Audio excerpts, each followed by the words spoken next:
Hi guys, welcome to our YouTube channel. For today's video, we're going to unbox this InPods 12 that we bought from Shopee. So if you guys want to see how this thing works, just keep on watching.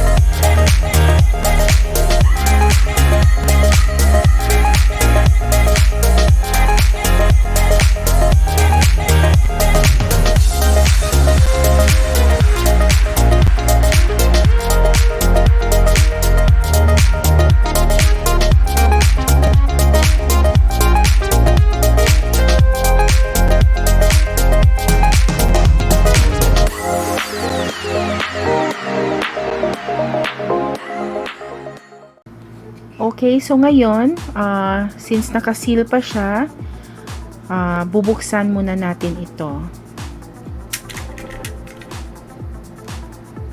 Dalawa po palang binili namin na InPods.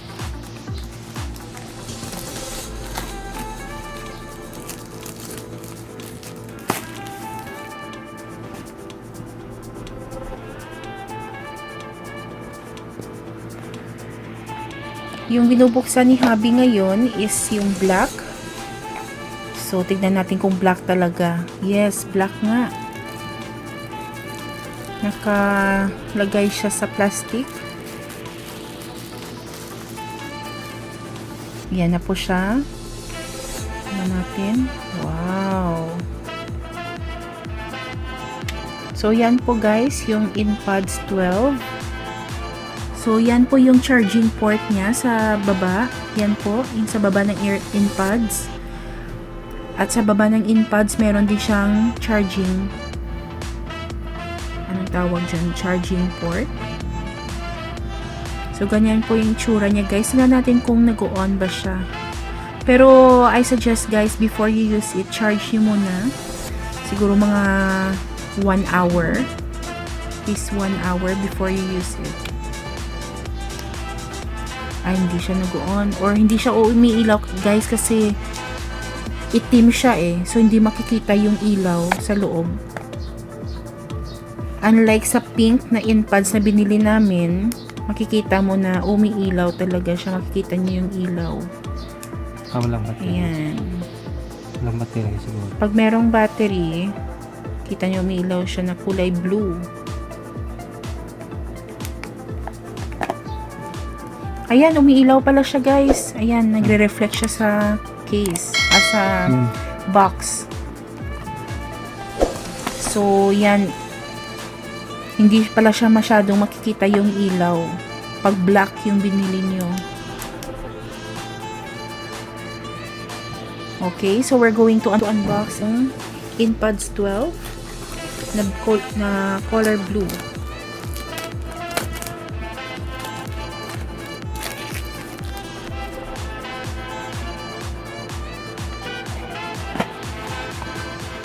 Ay, wala siyang plastic. Pero okay lang. Importante. Gagana siya. So, ayan po siya, guys. Yes, umiilaw. So, meaning, meron siyang battery.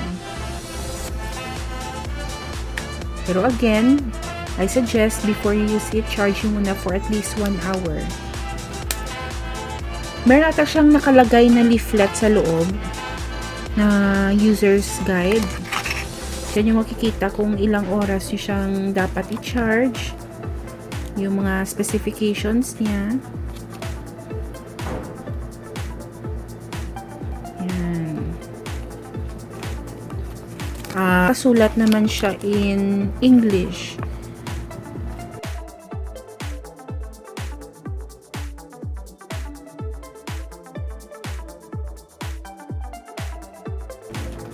So, ngayon, ipapakita naman natin kung paano siya i-charge. So, as you can see guys, medyo hindi lang siya kita sa video, pero it is blinking red. So, that means the InPods is charging. Now, malalaman nyo lang guys if full charge na yung InPods if it's steady red. Hindi na siya blinking.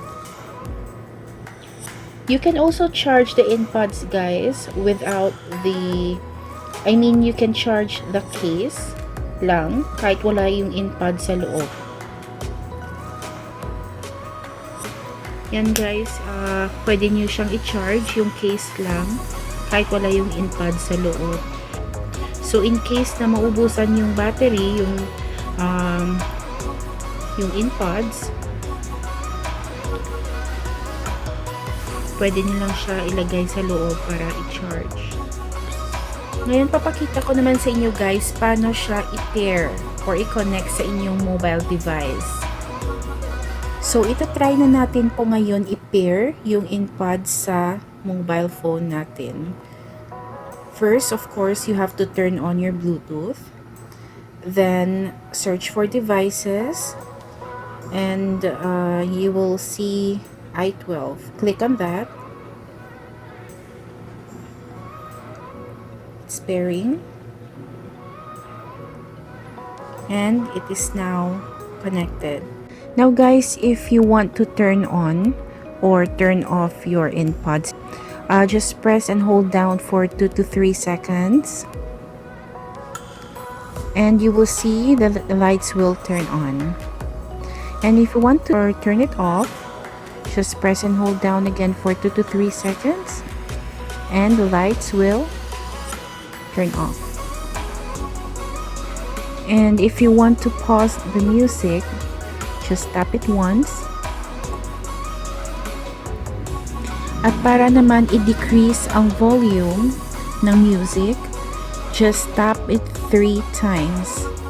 1, 2, 3. At sa right InPods nyo naman, just tap it 3 times to increase the volume.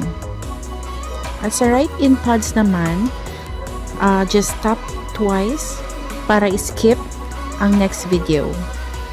Or para naman mag-jump ka sa next video. Guys, if you like this video, don't forget to hit the thumbs up, subscribe to our channel, and hit that notification bell so you will never miss our future upload. See you in our next video. Bye!